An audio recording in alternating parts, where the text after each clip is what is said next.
dos meus slides aí, pelo menos na minha opinião. Eu acho uma capa, senhora capa, né? Chiquérrima. Dá até vontade de tirar uma foto aqui. Aí o Varguinha. Porra, sensacional. Então vamos lá, falar sobre Era Vargas. Nessa aula nós vamos falar dos 15 anos aí de Era Vargas, né? De 1930 a 1934, o governo provisório, de 34 a 37, o governo constitucional, e de 37 até 45, o Estado Novo. Beleza? Então vamos que vamos, rapaziadinha. Por que não mudou o slide? Mudou. Vamos lá, então. Eleições de 30, a gente vai entender como é que foi as eleições antes do golpe. Na aula passada, que a gente estava falando sobre Primeira República, eu falei para vocês que aquela estrutura da política dos governadores, ela só conseguiria ser rompida, né? Aquela estrutura criada pelo Campos Salles, ela só conseguiria ser rompida através de um golpe. É o que vai acontecer, né? Então vamos lá, você vai ter várias classes sociais bastante insatisfeitas com as políticas da Primeira República. Né? Você vai ter operários, os trabalhadores, a gente viu isso no finalzinho da aula passada, os industriais, as camadas médias, né? A classe média brasileira é uma eterna insatisfeita, né? E também os militares. E com isso, cara, a gente vai já tem a ciência que a gente viu na última aula, que os trabalhadores estavam numa luta incansável por melhores condições de trabalho, não estavam recebendo retorno. A classe média, né, as camadas médias urbanas do Brasil estavam tendo bastante dificuldade para manter um padrão de vida razoável por conta da inflação. Os industriais, os donos de indústrias, achavam que o governo protegia muito a agricultura e deixava de lado a indústria. E com isso, né, você vai ter também as oligarquias dissidentes, né? As oligarquias que não participavam daquele clichêzinho da Primeira República, que também era conhecida como política do café com leite, né? Estava fora daqueles estados beneficiados, né? Eles estavam insatisfeitos porque não tinha como vencer a eleição, né? Era muita fraude, violência, era a estrutura da política do café com leite. Até mesmo São Paulo, que era uma das principais lideranças daquele café com leite, digamos assim, você vai ter uma cisão nas suas oligarquias.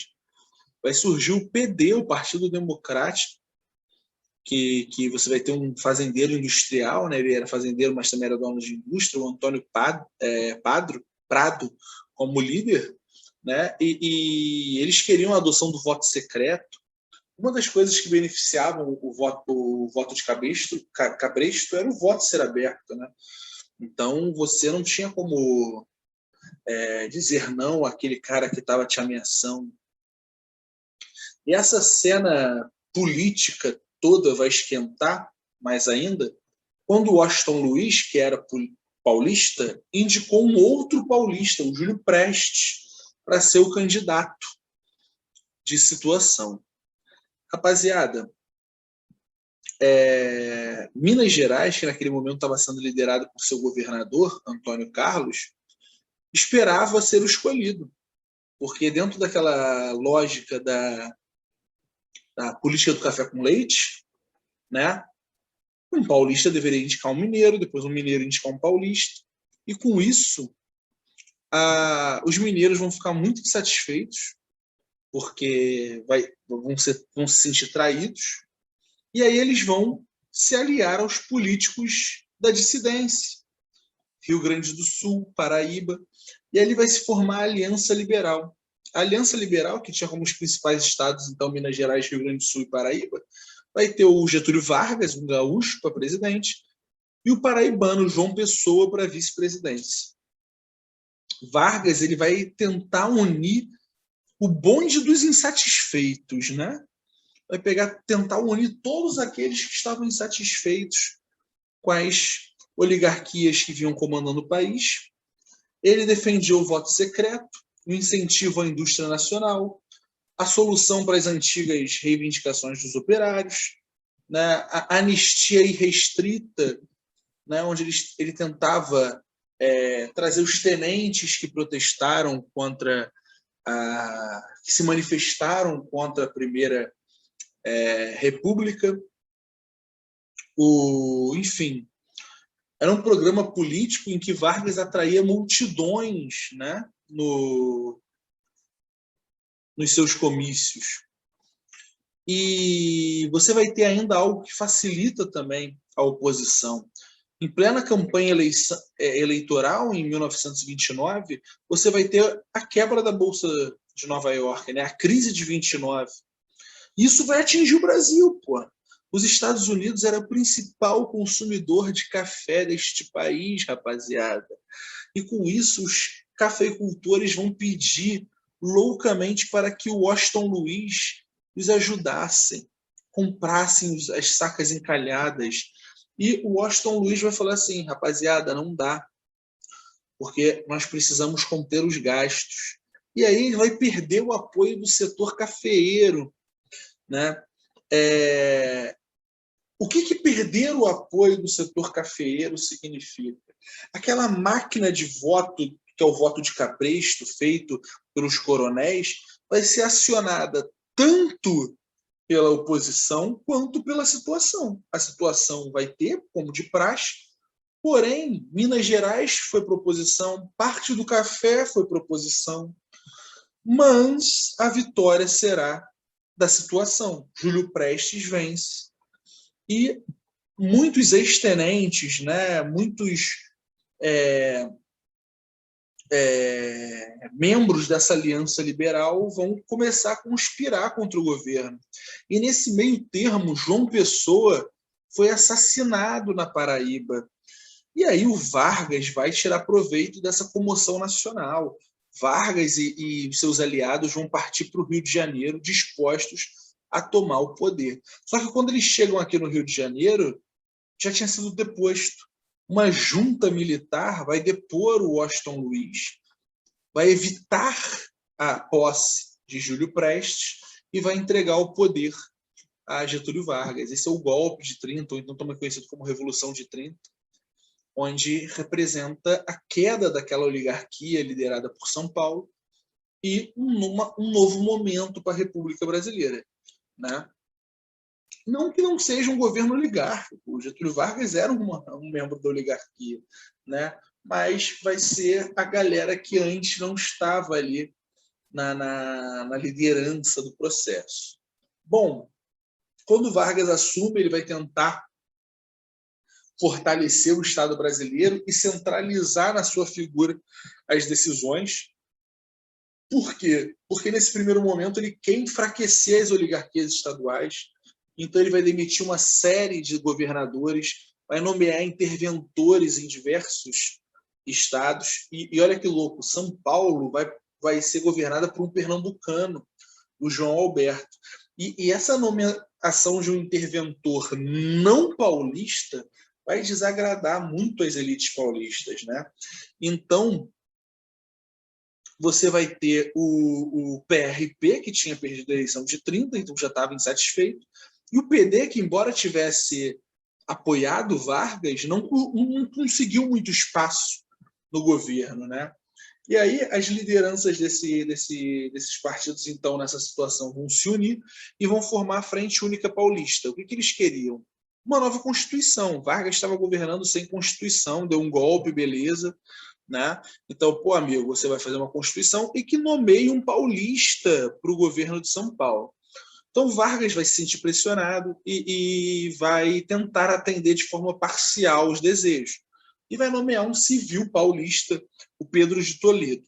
Mas exigiu que metade do secretariado do Pedro de Toledo, né, fossem indicados pelos tenentes, né, o que acabou aumentando essa rivalidade, essa hostilidade entre Getúlio Vargas e a Frente Única Paulista. E aí mais uma tragédia vai dar uma aquecida nessa confusão, né? Você vai ter 4 estudantes mortos, né, a tiros pela polícia durante uma manifestação contra Getúlio Vargas, né? E isso vai, principalmente o jornal Estado de São Paulo, vai começar a ser uma bandeira para a divulgação do movimento constitucionalista. E aí, em 9 de julho de 1932, em São Paulo, você vai começar ali, você vai ter o início do movimento armado conhecido como Revolução Constitucionalista. O Estado de São Paulo vai ter muita gente se alistando para o Exército Paulista, você vai ter muita gente se alistando, muitos voluntários querendo participar, né, do Exército Paulista, do Exército Constitucionalista. Aí, na sua direita, você tem um dos cartazes de convite, né? Está meio cortado, mas vem dizendo abaixo a ditadura. Né? Você tem aí um bandeirante, que é um símbolo paulista, segurando Vargas, com Vargas pequenininho em suas mãos. Lá atrás, um soldado, um soldado jovem, com a bandeira de São Paulo. Né? Porque a maior parte desses voluntários eles eram jovens da classe média. Muitas lideranças operárias se negavam a se engajar na luta porque eles acreditavam na questão do Getúlio Vargas. Né? Os industriais eles entraram na guerra produzindo armas, munições, veículos blindados, até aviões foram produzidos por essa guerra. Né? De todos os estados brasileiros, somente um vai enviar soldados e armas para ajudar os paulistas, que vai ser o Mato Grosso. O governo federal vai bloquear o Porto de Santos.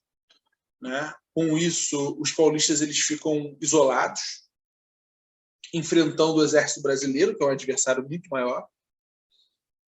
Então, em outubro de 1932, alguns meses depois, você já vai ter São Paulo assinando uma rendição. Né? Só que isso dá um sustinho no Vargas, cara. Tu tem ali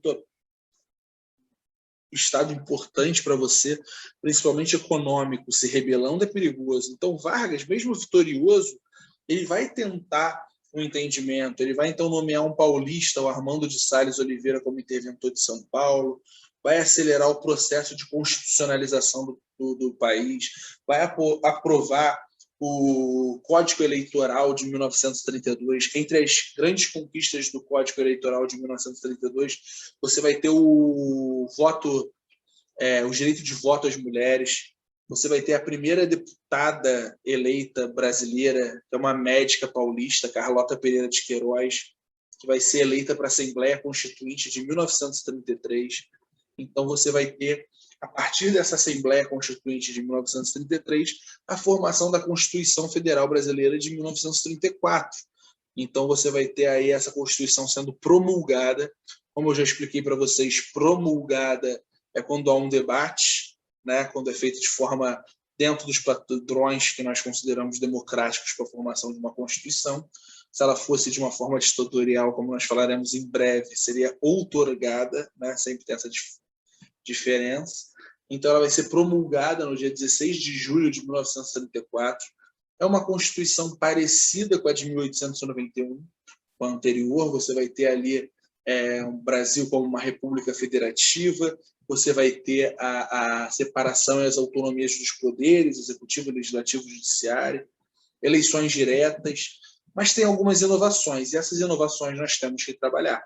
Então, vamos lá. Primeiro, você vai ter a representação classista. Uma parte dos deputados vai ser escolhida por sindicatos, por associações profissionais.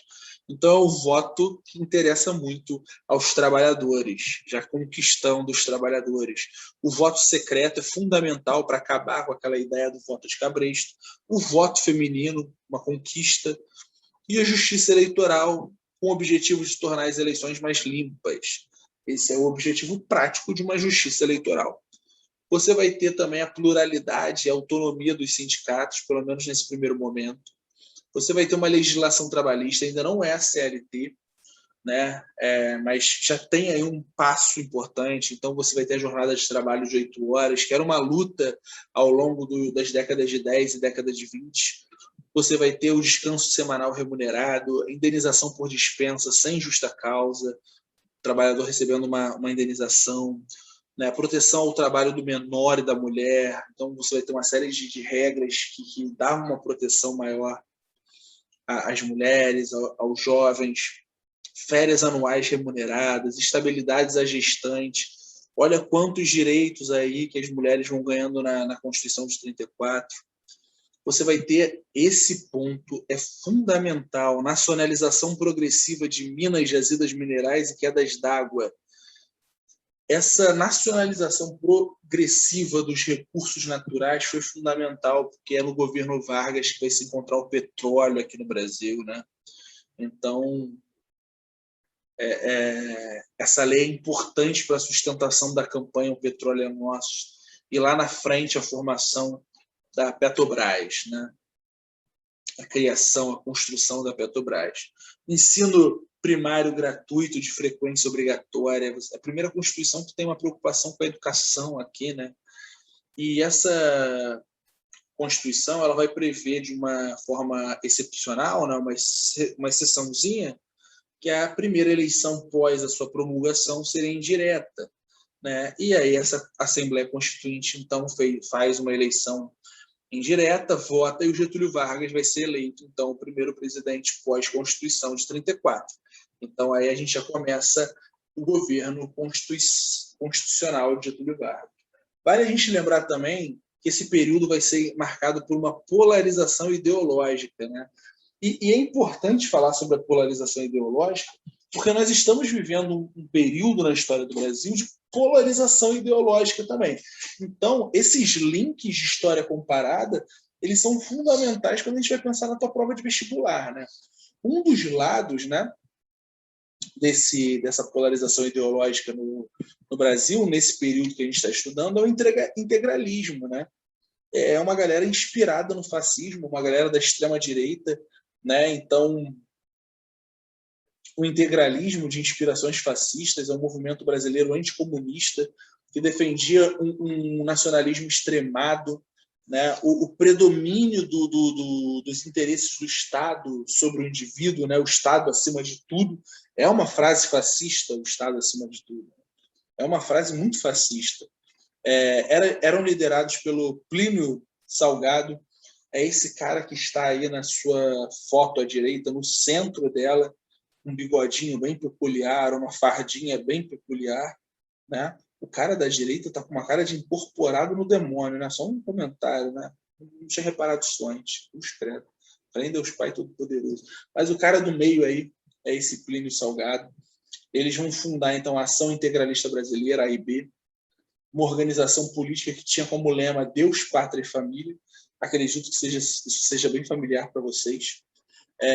Eles usavam um símbolo, assim como os nazistas tinham a suástica, eles usavam o sigma maiúsculo, que é uma letra do alfabeto grego. Olha aí na camisa do Plínio Salgado, esse cara que está no centro da imagem aí, do lado entre o sorrisinho e o incorporado demônio, o cara do meio, no braço que está abaixado dele, tem um símbolo, né? Esse é o sigma. Você vai ter também muitos teóricos do integralista sendo antissemitas, eles culpavam os judeus pelo atraso do Brasil, defendiam a eugenia, o embranquecimento da população também. Os integralistas eram, muitos deles, membros do clero, funcionários públicos, empresários, né? Você vai ter também uma galerinha do alto escalão das Forças Armadas, né? Eles falam assim, teve bastante gente que apoiou essa besteira aí. Teve mais de 100 mil filiados aqui no Brasil, mais de 1.000 núcleos espalhados pelo Brasil. Então é uma parada bizonha, né? Do outro lado dessa polarização, você vai ter o aliancismo, né? O aliancismo já tinha uma ligação com o PCB, era uma frente popular liderada pelo PCB, tinha como presidente de honra o ex-capitão Luiz Carlos Prestes. Luiz Carlos Prestes, ele era um homem de confiança do Partido Comunista Soviético aqui no Brasil. Alguns pontos do programa da Aliança Nacional Libertadora eram o não pagamento da dívida externa, a nacionalização das indústrias, das empresas estrangeiras, a reforma agrária, liberdade de expressão e pensamento e o atendimento às exigências dos trabalhadores. E aí, galera, quando tu tem aí dia 5 de julho de 1935, era uma data de aniversário lá dos levantes tenentistas, o Luiz Carlos Prestes vai lançar um manifesto onde ele incitava a população a derrubar o governo Vargas. E aí, o Vargas vai colocar os aliancistas na ilegalidade, fechando sedes do PCB por todo o Brasil. E aí os aliancistas, então, vão partir para o confronto. No Nordeste, no Rio de Janeiro, vários membros do PCB, vários defensores da Aliança Libertadora Nacional, Aliança Nacional Libertadora, desculpa, eles vão pegar em armas contra o governo, né? Esse levante comunista na época foi chamado de intentona comunista. Intentona é um sentido pejorativo, né? É uma coisa de louco, é uma coisa insata, é uma ideia de mongol, entendeu? É uma ideia de bobão. Só um idiota faria isso. Isso é um ar pejorativo. Então, os jornais que defendiam Vargas, os jornais mais conservadores, chamavam esse levante de intentona comunista, né? Mas você também pode achar como revolta, como levante comunista, como levante de 1935, né? Você pode achar isso de várias formas nas provas, nas questões, nos textos, né? Vai gerar bastante morte esses conflitos e tudo mais. E durante esse período, o governo vai decretar estado de sítio, vai prender bastante gente da oposição, sejam eles militares, professores, escritores, jornalistas. Vai começar a ser criada aí uma luta contra o comunismo, né? E isso vai ser importante para o golpe que Vargas já preparava, porque você vai ter ele eleito em 34, né? 34, primeiro 33, né? Assembleia de 33, quando sai a Constituição em 34 já elege ele. Então 34, 35, 36, 37. No último ano de mandato dele, ele já prepararia eleições para outro assumir em 38. E aí ele já estava tramando a ideia de um golpe para prorrogar o seu governo. E aí que vai começar o Estado Novo. O Estado Novo ele é outorgado, digamos assim, né? Ele começava, o que acontece? Começa a corrida presidencial para a eleição, o Vargas queria continuar no poder, e aí o governo diz que descobre um plano, né, de que um judeu comunista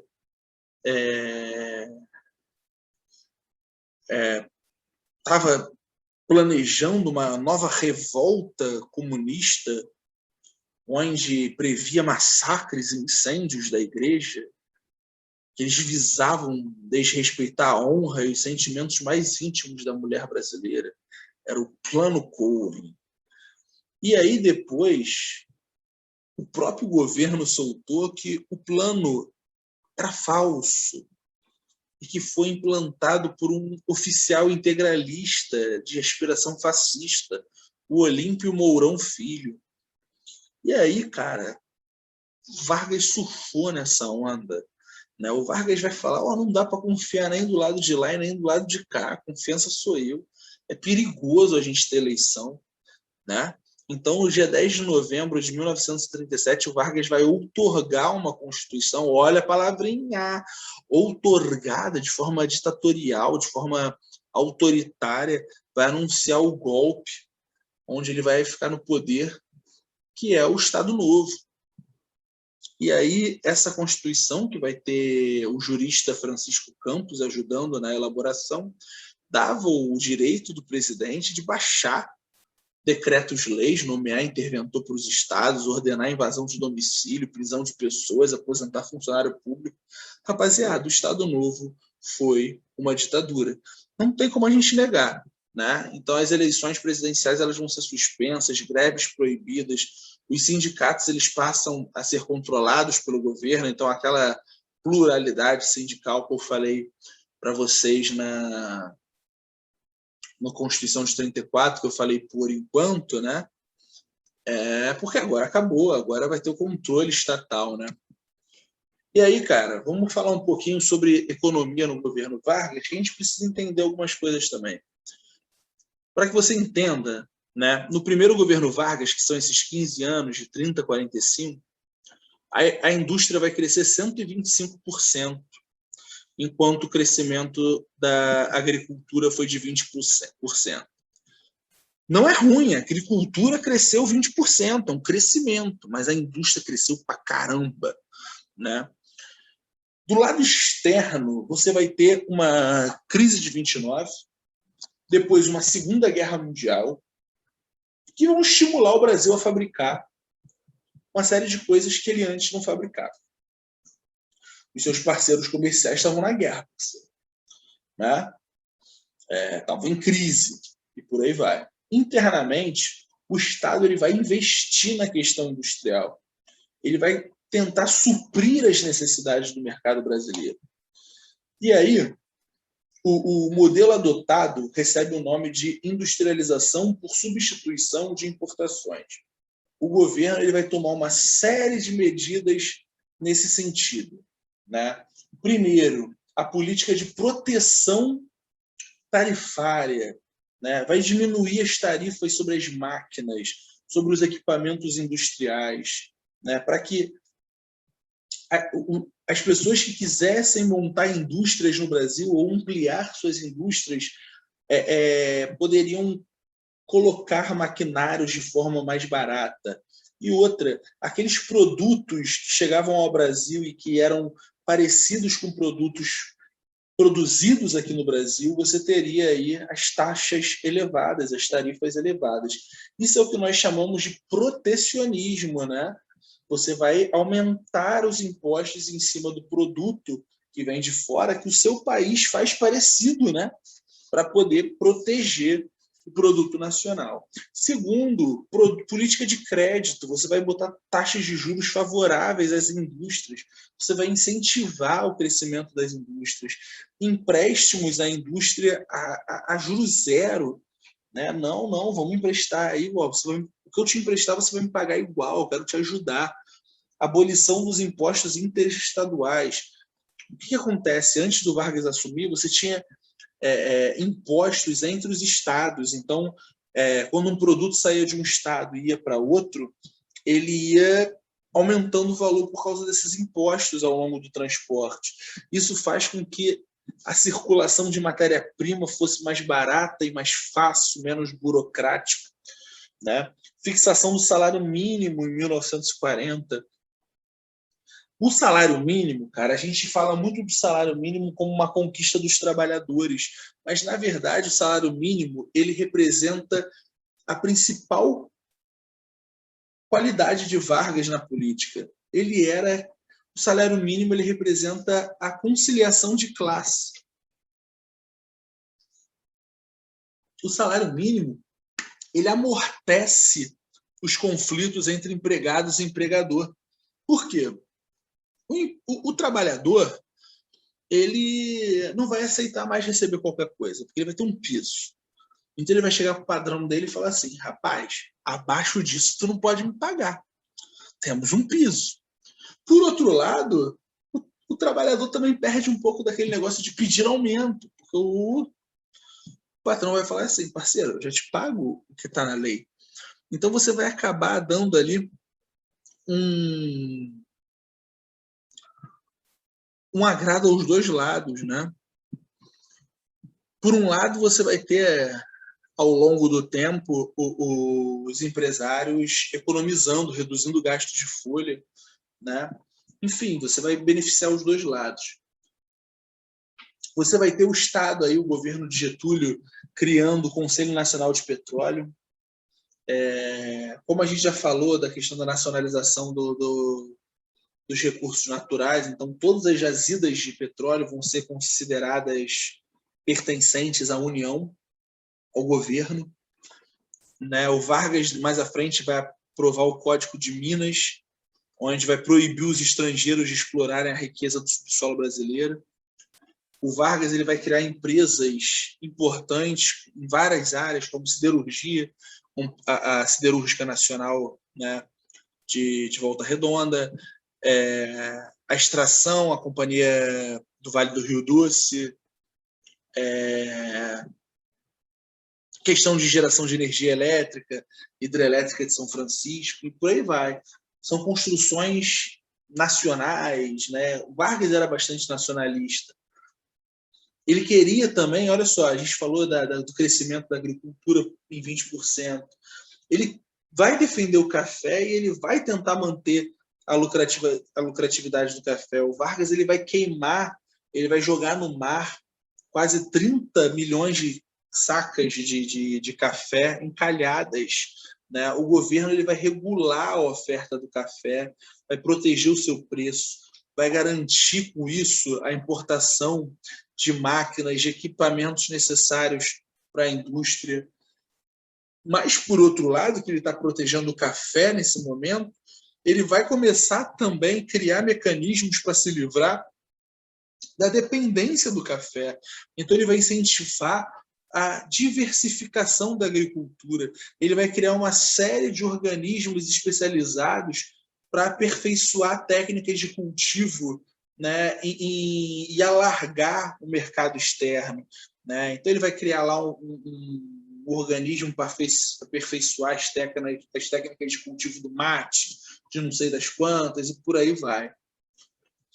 O golpe integralista, é bom a gente dar uma comentada sobre isso, né? Os integralistas vão apoiar o golpe de Estado que Getúlio faz em 1937.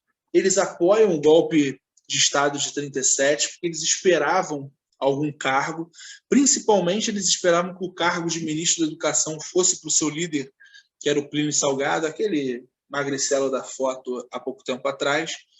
Só que, cara, o Vargas ele não pediu apoio de ninguém. Ele fez totalmente diferente do que os integralistas esperavam.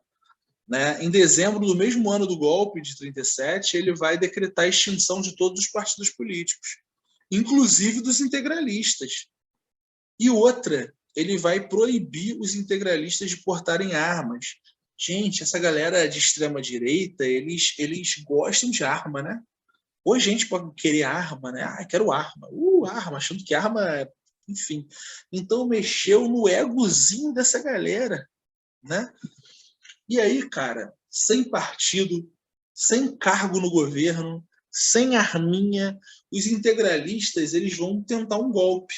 Né? No dia 11 de maio de 1938, você vai ter aí mais ou menos 50 camisas verdes, como eles eram conhecidos, atacando o Palácio da Guanabara, que é a residência do presidente. Aí Vargas, a sua guarda especial, os seus familiares, vai geral resistir à bala, vai trocar tiro com os golpistas, vários integralistas vão ser mortos, outros vão fugir.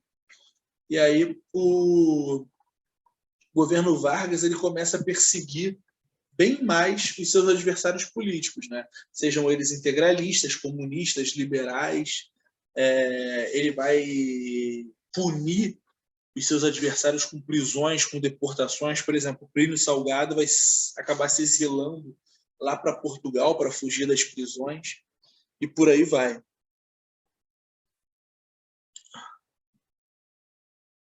Falando um pouco de outra coisa também que é fundamental, que é o Departamento de Imprensa e Propaganda, o DIP. Né? O governo Vargas ele vai recorrer muito à propaganda de massa. Ele vai querer controlar muito a opinião pública. Né? E ele vai criar um departamento só para isso. Esse DIP ele vai ser encarregado por fazer a censura ao teatro, cinema, jornais, revistas, né? O que pode, o que não pode. Só que eles vão atuar em alguns momentos um pouco diferente daquela censura que a gente está acostumado a estudar na ditadura militar. Por exemplo, eu sempre cito o exemplo do samba do Wilson Batista, um sambista malandro do Salgueiro, onde o Wilson Batista ele tem um histórico, ele foi um dos grandes rivais de Noel Rosa, por exemplo, e ele sempre exaltou muito a vagabundagem.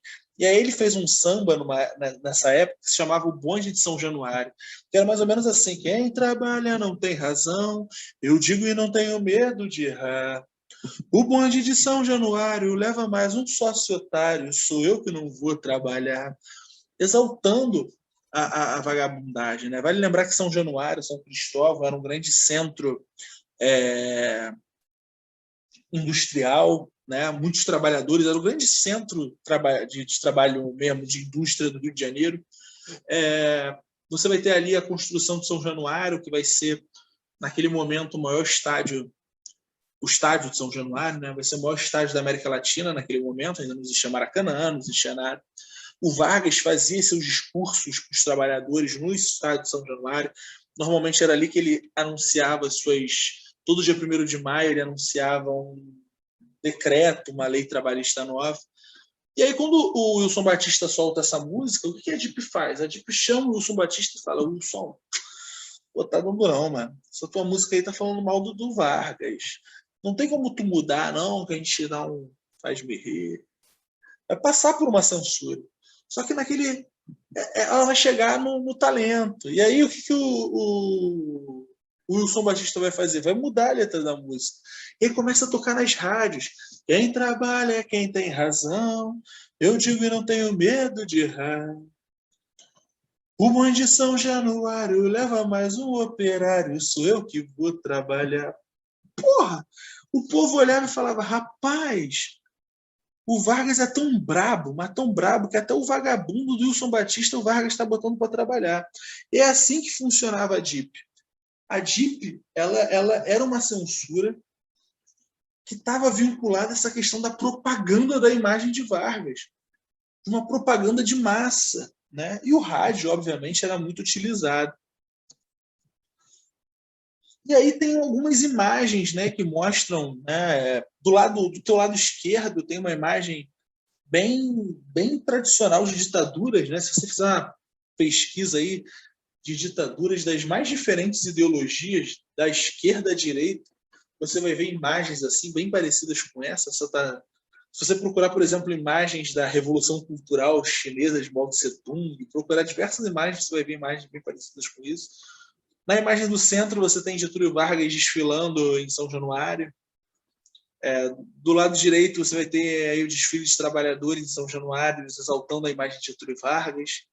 Então, a política de Marx era ligada a isso, e a política de Vargas era o trabalhismo. Né? Era uma política populista? Óbvio que sim, mas muito voltada para o trabalhador. Era você, com as leis trabalhistas, com o discurso, com a propaganda, jogar o trabalhador para o seu lado. Trabalhador esse que vinha crescendo na população, porque você vai ter o quê? Você vai ter o avanço da industrialização, lembra dos 125% de crescimento. Você vai ter as famílias desses trabalhadores acompanhando na rádio. Né? Você vai ter a Hora do Brasil, todo dia lá no rádio, as notícias, as coisas boas que Vargas faziam, né? A Hora do Brasil exaltando Vargas. Então você vai ter o Vargas tendo apoio dos trabalhadores. Né? Então é mais ou menos por aí.